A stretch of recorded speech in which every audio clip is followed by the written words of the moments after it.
compression. Woo! Yo. Oh.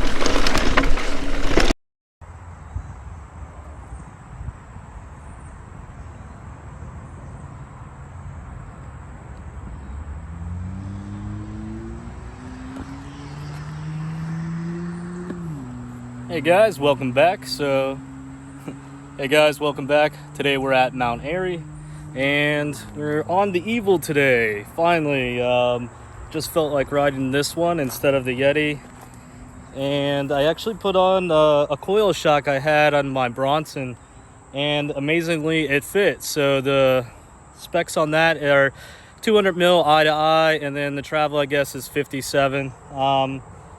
But anyway, I got it on the bike, and I'm excited to try out the Coil today on the Evil. It's really fun and playful bike, and I'm thinking, or I'm just hoping, this Coil will kind of keep some of that playfulness, but at the same time add a lot more grip and confidence. You know, it's probably just personal preference. But anyway, so I had it laying around, and I'd be rude not to try it, right? Anyway, we're gonna give that a go today, and this will be my second time riding Mount Airy. I came out here yesterday with a buddy, and just had like a really good time, so just wanted to come back. This trail has like a lot to offer, and I was just being pig-headed about it and never came out until right now. So yeah, looking forward to trying out the Coil, see how that goes. Hopefully it doesn't bottom out. I did try to set the sag on the Evil right here. So this is pretty cool because it takes out a little bit of the troubleshooting for you.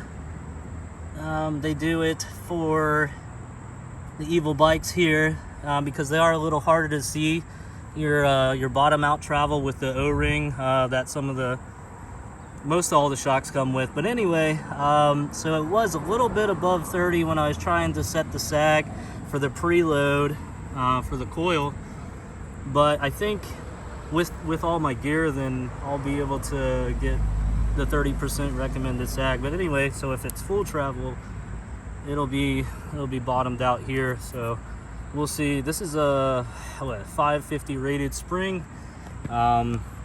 Hopefully it's not going to be, it's going to be enough for what I need. So I'm kind of like in the borderline between like a 500 and a 550 spring. And then when I add gear, you know, like a water pack, something like that, it varies. So we'll see if this bottoms out. Coil, like noticeable right off the bat is there's no climb switch. So there's a lot of pedal bob on this Coil. Kind of eating up my legs a little bit, but forgot all about that. Yo, but feels pretty good. I think the spring rate is pretty good so far. We'll see how the rest of it goes. Oh yeah. All right, let's get into take 2 on this little jump line. You guys watching will be like, that is not a jump line. It'll be like, my response is, you have to understand Cincinnati trails.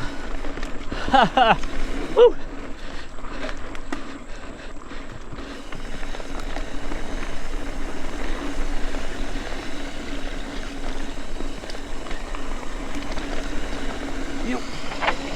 Yo.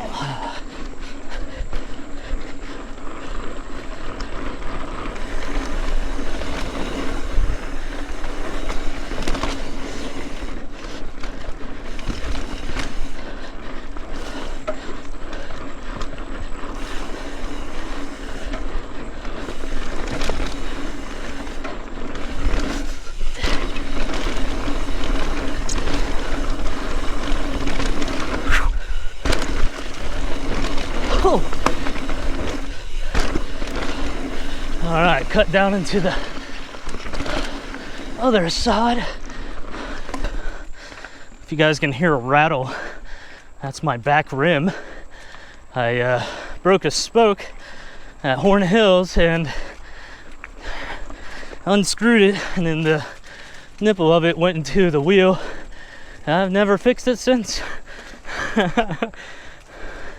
So that's the rattle. So far I've checked the travel on the Evil frame and it hasn't reached full bottom out yet. So got a lot left. Not a lot left, but I would say so far I've gotten to 80-90% of the travel according to that little frame indicator. I'm gonna push this back, see how much travel we get on the rest of the trail.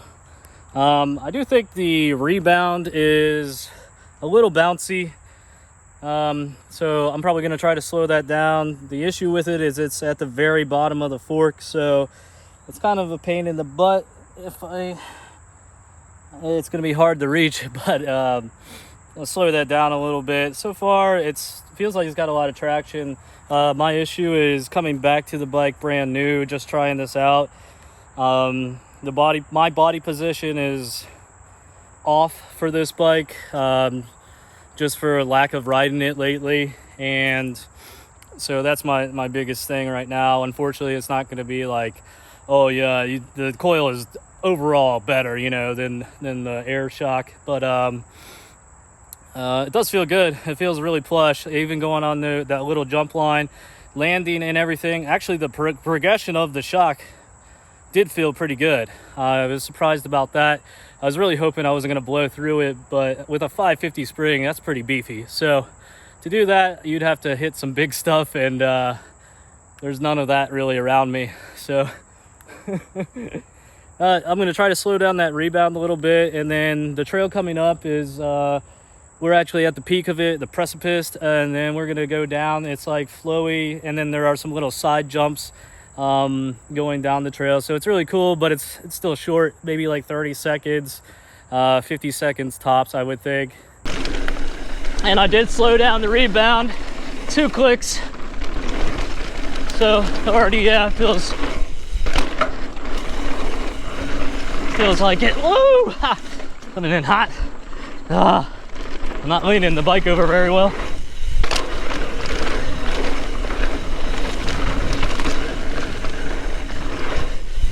Oh yeah.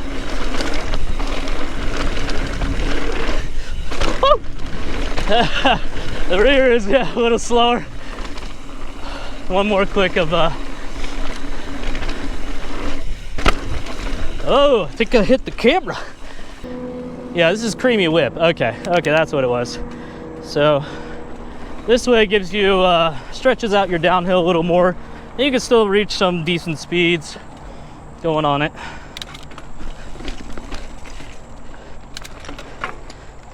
Woo. So I did turn that rebound up 1 click faster. See how that goes. So I'll just get right into it. No brake.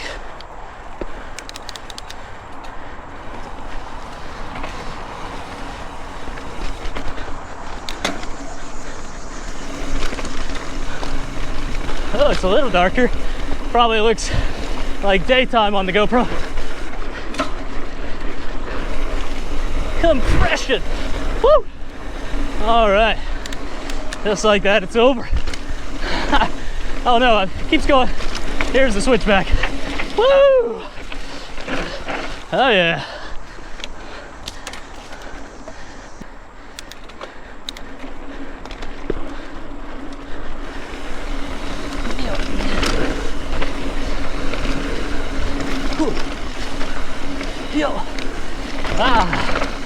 Yeah, sorry guys. Front wheel is like so much more nimble, even though it's the same 2.5 width tire size. 27.5 is like nimble. So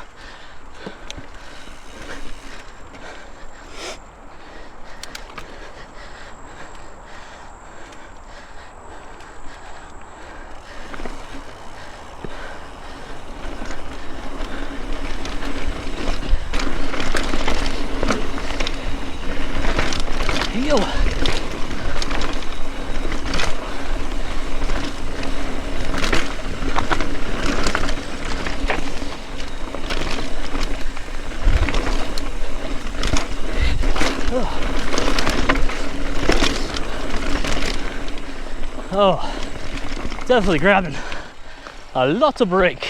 Just give it another shot. Actually ended up slowing down the front fork. Low speed compression. Yeah, it feels better. I haven't really ridden this bike since losing some weight, so I think I've got too much air pressure in the fork.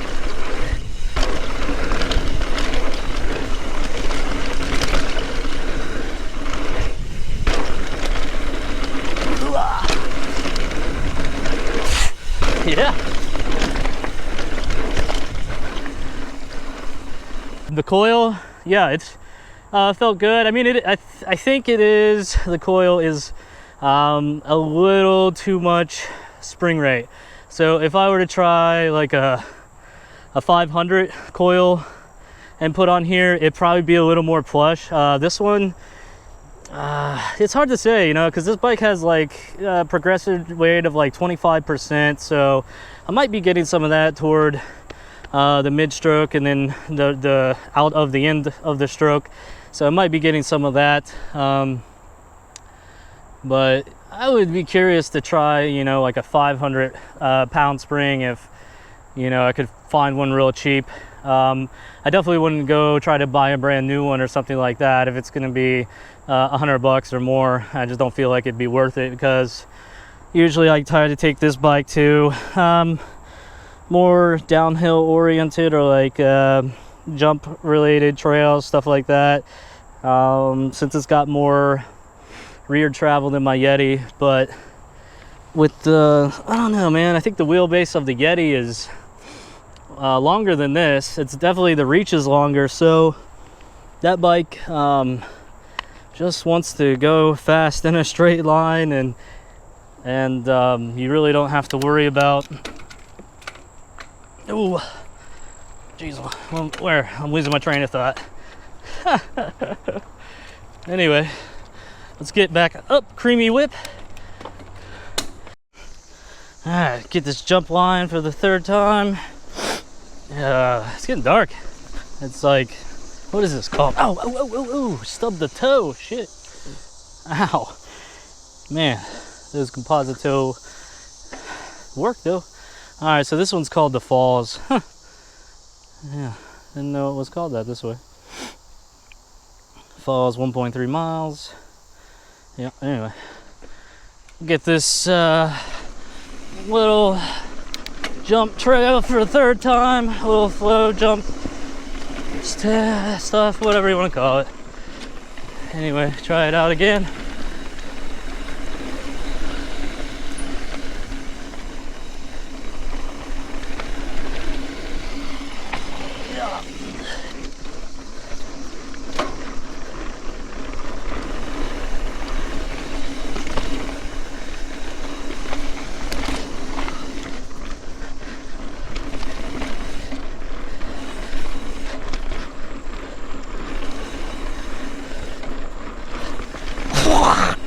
Oh, I just ate a bug. Oh, gross.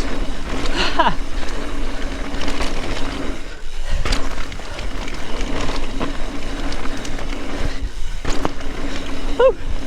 See if I can get this little heel. Not that one. I think I cleared that little gap. All right, guys, just finished up the ride on the Evil with the Coil. Right off the bat, I can tell you, I wouldn't pick up a Coil without a lockout for climbing. That was a pain in the ass. It was like really plush, but it definitely took a lot of power out of my legs, and the pedal bob on that was a little too much for my enjoyment. But yeah, it felt really good. I actually do think the 550 spring is a little too stiff for me. I guess with this progressive bike setup, I didn't even reach full bottom out, and I was wearing my waist water bag. Didn't have like full gear on like I would if I was going to somewhere that's more downhill oriented or like bigger jumps, something like that. for a place like that, yeah, I think the 550 coil would be pretty good. Can't really say 100%, but yeah, I think it'd do good there. And yeah, it would be fun to try a 500 pound coil for this if I can find one. I think it would be a little bit better for trail oriented stuff. Like here at Mount Airy, it's just you're on the side of a hill, so you go down, you lose a little bit of elevation, and you're climbing right back up. So something a little softer and not as stiff would probably be better here. Overall, there are some things I need to further adjust, so I can't say definitively will I stick with a coil at this point? I'm not so sure. You are taking that weight penalty, even though it's like 1.2 pounds, and then on top of that, there's no lockout switch for this particular coil. Now if I go back to the other one, it's got a great feel. It's a little lighter, you can throw the bike around a little more, and then you've got that air to support you for big drops or anything like that. But yeah, so catch you guys next time. Thanks for watching.